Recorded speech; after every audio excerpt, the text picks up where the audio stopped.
हिंदी साहित्य के आधुनिक काल के संक्रांति काल के दो पक्ष हैं। आज हम चर्चा भारतेंदु काल या नवजागरण काल की कर रहे हैं। इसकी समय सीमा जो है 1869 से 1900 तक है। हिंदी साहित्य की आधुनिक काल के संक्रांति काल के दो पक्ष हैं। इस समय के दरमियान एक ओर प्राचीन परिपाटी में काव्य रचना होती रही, तो दूसरी ओर सामाजिक राजनीतिक क्षेत्रों में जो सक्रियता बढ़ रही थी और परिस्थितियों के बदलाव के कारण जिन नए विचारों का प्रसार हो रहा था, उनका भी धीरे धीरे साहित्य पर प्रभाव पड़ने लगा। ये दो बातें हैं। यहाँ पर प्राचीन जो ब्रज भाषा से चली आ रही परंपरा थी, उस परंपरा के परिपाठी पर साहित्य की रचना की जाने लगी थी। और फिर हमने आधुनिक काल की सामाजिक राजनीतिक परिस्थितियों को देखा। उन परिस्थितियों में जो बदलाव आए थे विचारों को लेकर, अंग्रेजी शासन आने के कारण, अंग्रेजी शिक्षा के कारण भारतीय मन मानस में जो परंपराओं के प्रति, सामाजिक व्यवहार के प्रति जो बदलाव आए थे, उन बदलावों के, उन नए विचारों का प्रसार और उसका प्रभाव भी साहित्य पर पड़ने लगा था। वो भी इस काल में उसकी शुरुआत यहाँ पर देखने मिलती है। धीरे धीरे उसका विकास भारतेंदु काल में हमें देखने मिलता है। प्रारंभ के 25 वर्षों 1843 से लेकर 1869 तक साहित्य पर यह प्रभाव बहुत कम पड़ा। जो नया प्रभाव है, जो सामाजिक बदलाव का प्रभाव है, ये शुरू के दौर में बहुत कम पड़ा। लेकिन किंतु सन 1868 के बाद नवजागरण के लक्षण अधिक रूप से दिखाई देने लगे। तो इसी कारण इस काल को भारतेंदु काल के साथ साथ नवजागरण काल भी कहा जाता है। तो अगर जब हम इस काल को दो भागों में विभाजित किए, तो पहले 25 वर्षों का जो साहित्य लिखा गया वो प्राचीन परिपाटी पर लिखा गया, पूर्ववर्ती परिपाटी पर लिखा गया। लेकिन उसके बाद का जो साहित्य है 1869 से लेकर 1900 तक का जो साहित्य है, जिसे भारतेंदु काल कहा जाता है, इसमें नवजागरण काल के अंकुर हमें दिखाई देने लगते हैं। भारतीय समाज में आ रहे बदलाव का प्रभाव, बदलावों की चर्चा इस काल के साहित्य में स्पष्ट रूप से उजागर होती नजर आती है। विचारों में इस परिवर्तन का श्रेय भारतेंदु हरिश्चंद्र को है।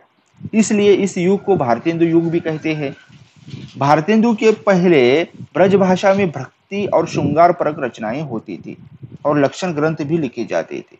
भारतेंदु के समय से काव्य के विषय में व्यापकता और विविधता आई। तो जो 25 वर्ष जो पहले की हम बात कर रहे हैं, उसमें रीतिकालीन साहित्य, भक्ति साहित्य और रीति ग्रंथों का साहित्य, रीति ग्रंथ से संबंधित, लक्षण ग्रंथ से संबंधित साहित्य लिखा जाने लगा। लेकिन भारतेंदु के समय से, भारतेंदु का आगमन जब साहित्य के क्षेत्र में हुआ, तब से काव्य के विषय चयन में व्यापकता दिखाई देने लगी। इसकी चर्चा आगे जाकर हम जब भारतेंदु काव्य की विशेषताएं को जब हम देखेंगे, तब हम देखेंगे कि इस काल के साहित्य की विशेषताओं में किन किन नई विषयों को स्थान दिया गया। श्रृंगारिकता, रीतिबद्धता में कमी आई।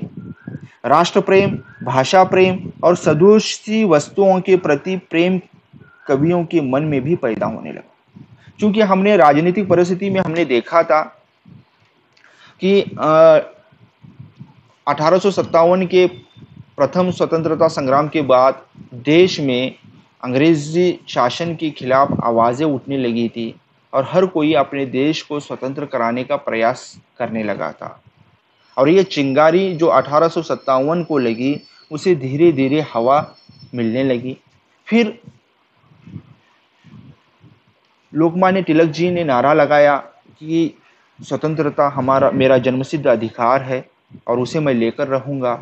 फिर तिलक जी के बाद में गांधी जी का प्रभाव, और ये जो प्रभाव है, ये जो चिंगारी है, वो लगातार आग में तब्दील होने लगी देश को स्वतंत्रता प्राप्त दिलाने के लिए। तो ये चीज़ें भी इस काल के साहित्य में हमें देखने मिलती है। राष्ट्र प्रेम, भाषा प्रेम, स्वदेशी वस्तुओं के प्रति प्रेम, हमने देखा है कि राजनीतिक परिस्थितियों में गांधी जी ने असहयोग आंदोलन जो शुरू किया था, स्वदेशी आंदोलन जो शुरू किया था, उसके बीच भी इस काल के साहित्य में हमें देखने मिलते हैं। उनका ध्यान सामाजिक समस्याओं और उनके समाधान की ओर भी गया।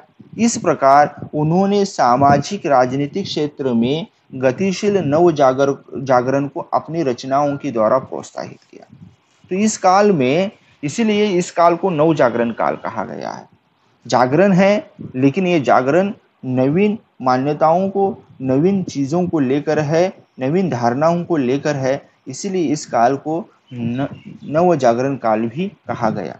इस काल के जो रचनाकार हैं, भारतेंदु हरिश्चंद्र हैं, बाबा सुमेर सिंह हैं, बद्रीनाथ प्रेमघन हैं, प्रताप नारायण मिश्र हैं, राधा कृष्ण दास हैं, अंबिका दत्त व्यास हैं और ठाकुर जनमोहन सिंह हैं। ये इस युग के प्रमुख कवि हैं। इनको भारतेंदु मंडल भी कहा जाता है। इन कवियों को भारतेंदु मंडल भी, भारतेंदु को छोड़कर ये जो बाकी सारे कवि हैं, ये सारे के सारे भारतेंदु मंडल कवि के रूप में जाने पहचाने जाते हैं। अन्य कवियों में रामकृष्ण वर्मा, श्री निवास दास, लाला सीताराम, लाला राय देवी प्रसाद, बाल मुकुंद गुप्त, नवनीत चौबे आदि हैं। और इन सभी लोगों ने नए विषयों को अपनी कविताओं में स्थान दिया।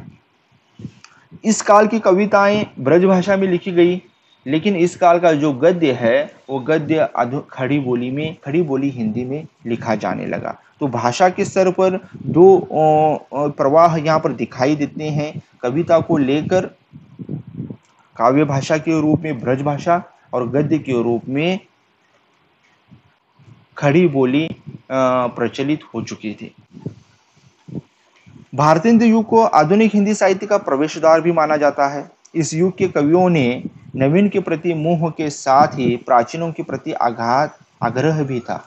जब हमने शुरू में चर्चा की कि दो धाराएं प्रचलित हुई थी, तो यहाँ पर नवीन का प्रवाह भी देखने मिलता है और प्राचीन के प्रति आग्रह भी है। भारतेंदु युग नव जागरण काल का युग है। इसमें कई नई सामाजिक चेतना उभर कर आई। भारतेंदु युग में देशभक्ति और राजभक्ति तत्कालीन राजनीति का अभिन्न अंग थी, जिसका स्पष्ट प्रभाव इस युग के कवियों में देखने मिलता है। भारतेंदु काल में कविता के क्षेत्र में ब्रजभाषा का प्रयोग एवं गद्य के क्षेत्र में खड़ी बोली का प्रयोग किया गया। खड़ी बोली का विकास इस युग की महत्वपूर्ण घटना है। इस युग में पत्रकारिता, उपन्यास, कहानी, नाटक, आलोचना, निबंध आदि अनेक गद्य विधाओं का विकास हुआ, जिसका माध्यम खड़ी बोली है। तो अगर हम भारतेंदु काल की अगर विशेषताओं की बात करें, नएपन की बात करें, तो खड़ी बोली का विकास इस युग की महत्वपूर्ण घटना है। इससे पहले साहित्य में ब्रज रीतिकाल से लेकर मध्यकाल से लेकर आधुनिक काल तक रीतिकाल ब्रज भाषा का बोलबाला साहित्य में था, और वो भी कविता के क्षेत्र में। भारतेंदु काल में कविता के क्षेत्र में ब्रज भाषा का तो प्रयोग होता रहा, लेकिन गद्य